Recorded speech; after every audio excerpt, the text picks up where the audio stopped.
Good morning class. Last class में हमने आपको डार्विनवाद के बारे में बताया था, डार्विनिज्म के बारे में बताया था। ठीक है, डार्विनवाद क्या था हमने बताया था।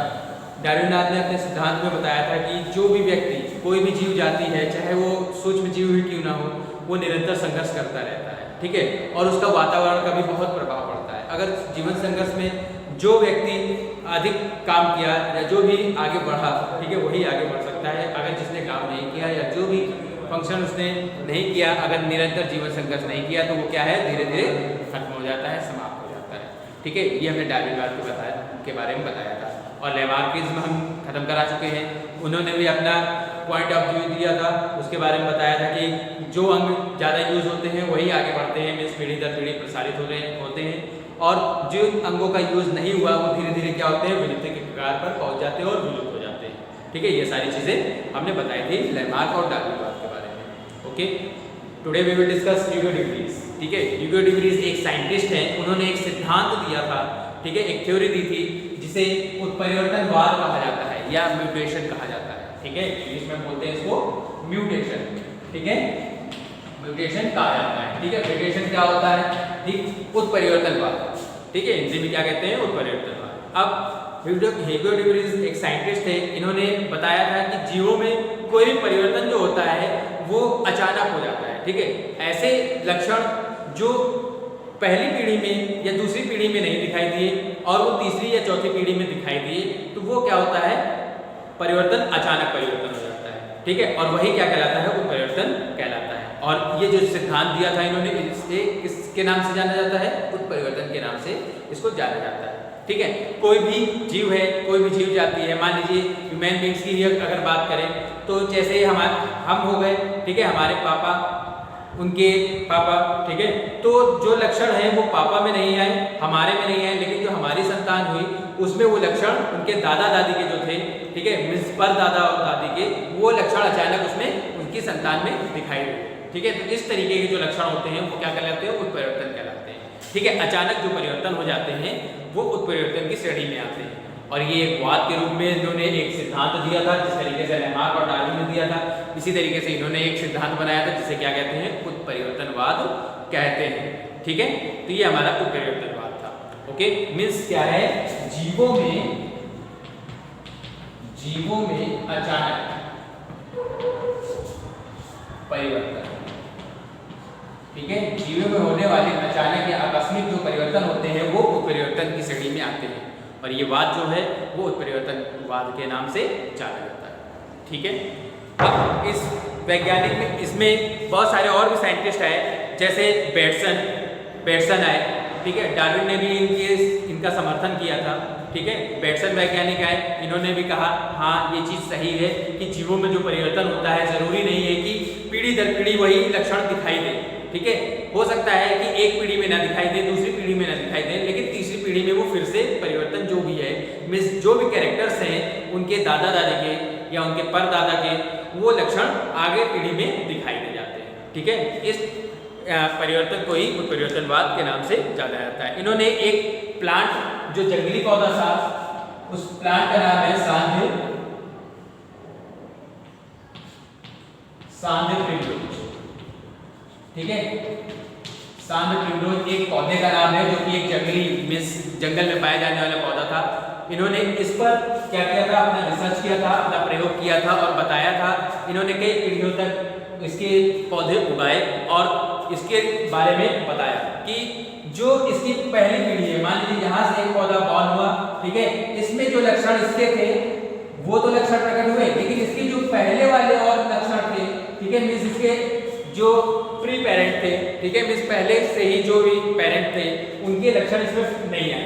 ठीक, लेकिन जो अगली पीढ़ी थी, अगली पीढ़ी जैसे ही आई तो यहाँ के जो लक्षण थे, कैरेक्टर थे, वो इसमें जाके प्रकट हुए, ना कि इसमें भी नहीं हुए, उसमें भी नहीं हुए। ठीक है, तो दो पीढ़ी में, ये पहली पीढ़ी मान लीजिए, ये दूसरी पीढ़ी मान लीजिए और ये तीसरी पीढ़ी मान लीजिए, तो पहली पीढ़ी और दूसरी पीढ़ी में इनके लक्षण प्रकट नहीं हुए, लेकिन जो तीसरी पीढ़ी थी, तीसरी पीढ़ी में जो भी कैरेक्टर्स इस कैरेक्टर्स में थे वो सारे कैरेक्टर्स इसमें आ गए।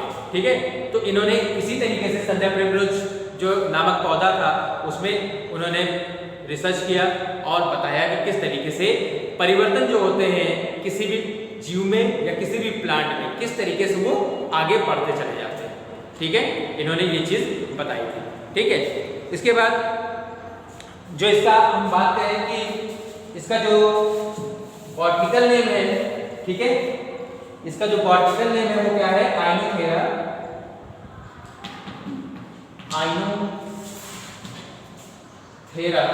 लैमार्किया।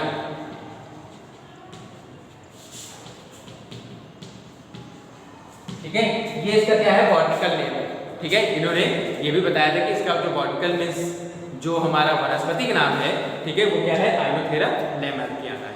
ठीक है, इन्होंने और भी कुछ बताया था उसके बारे में, उत्परिवर्तन के बारे में, कि जो भी वंशागत परिवर्तन होते हैं उसी परिवर्तन को डी वरीज ने क्या कहा था, उत्परिवर्तन कहा था। और अपने प्रयोग के आधार पर ही उन्होंने 1901, ठीक है, 1901 ईस्वी में इन्होंने क्या किया था, नई जीव जाति की उत्पत्ति के बारे में एक नया मत दिया था, जिसे उत्परिवर्तन सिद्धांत के नाम से भी जाना जाता है।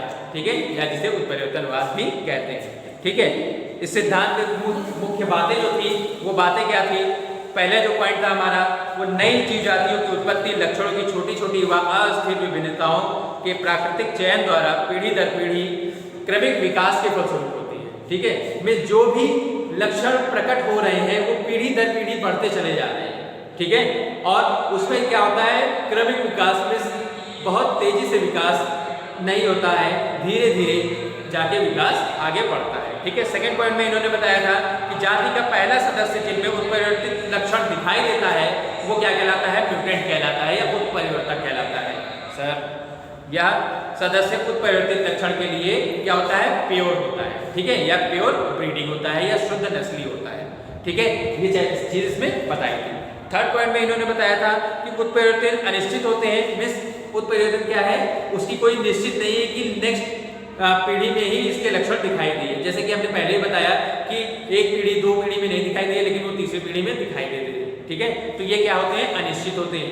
ठीक, नेक्स्ट पॉइंट में इन्होंने बताया कि सभी जीव जातियों को उत्परिवर्तन की प्राकृतिक प्रवृत्ति पाई जाती है, जो कभी बहुत कम और कभी बहुत ही अधिक होती है और कभी बिल्कुल नहीं दिखाई देती है। ठीक है, मीन्स क्या है, जो उत्परिवर्तन होते हैं, कभी कभी उत्परिवर्तन जो कैरेक्टर्स होते हैं वो बहुत ही तेजी से, जितने भी कैरेक्टर होते हैं वो पूरे कैरेक्टर आ जाते हैं, कभी कभी बिल्कुल कैरेक्टर, कोई भी कैरेक्टर नहीं आता है, और कभी कभी क्या होते हैं, कैरेक्टर आते हैं लेकिन वो बहुत ही धीरे से आते हैं। मीन्स 10 कैरेक्टर हुए तो उसमें से केवल 1-2 ही कैरेक्टर क्या हुए, वंशागत हो गए। ठीक है, तो ये सारी चीजें इन्होंने बताई थी। 5 जो हमारा 5वां पॉइंट था, उन्होंने बताया था कि जाति के विभिन्न सदस्यों में भिन्न भिन्न प्रकार के उत्परिवर्तन हो सकते हैं।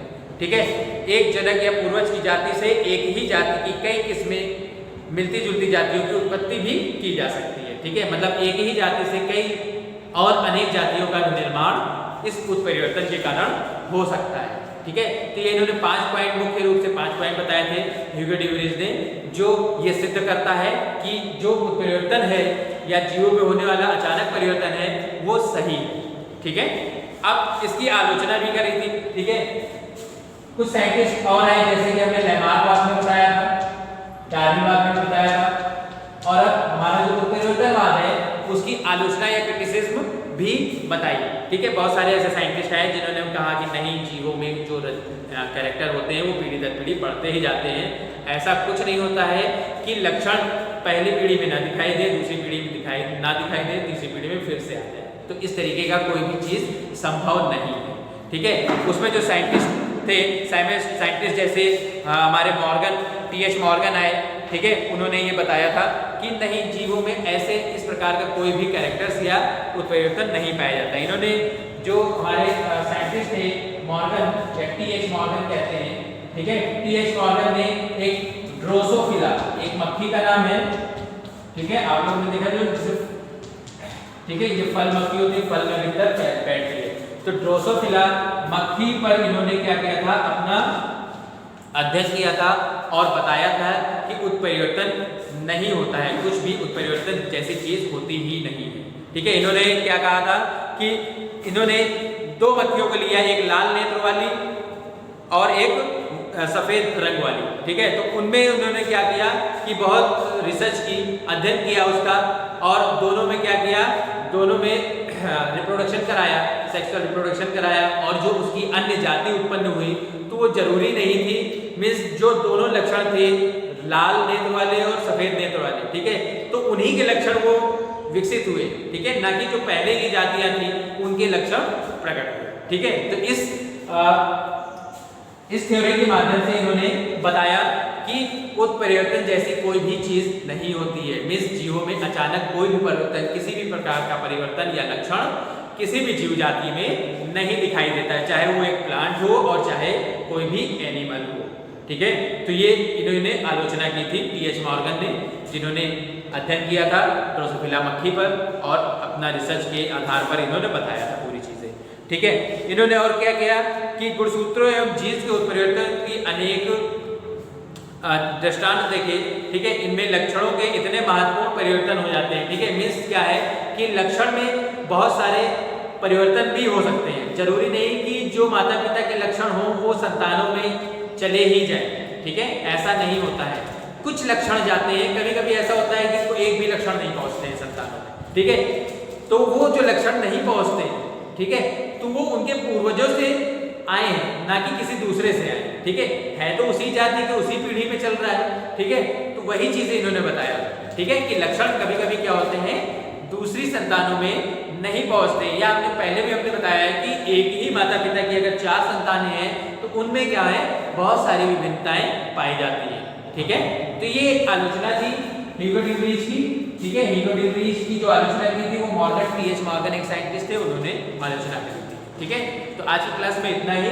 ह्यूगो ड्यूबरीज का उत्परिवर्तनवाद हमने आपको बताया कि जीवों में होने वाले जो अचानक परिवर्तन होते हैं वही क्या कहलाते हैं, उत्परिवर्तन कहलाते हैं, और ये वाद उत्परिवर्तनवाद के नाम से जाना जाता है, ठीक है। तो आज की क्लास में इतना ही, ओके, आप लोग वीडियो देखा करें, जो भी प्रॉब्लम कोई भी समस्या हो तो उसको हमें डिस्कस करें, okay, have a good day.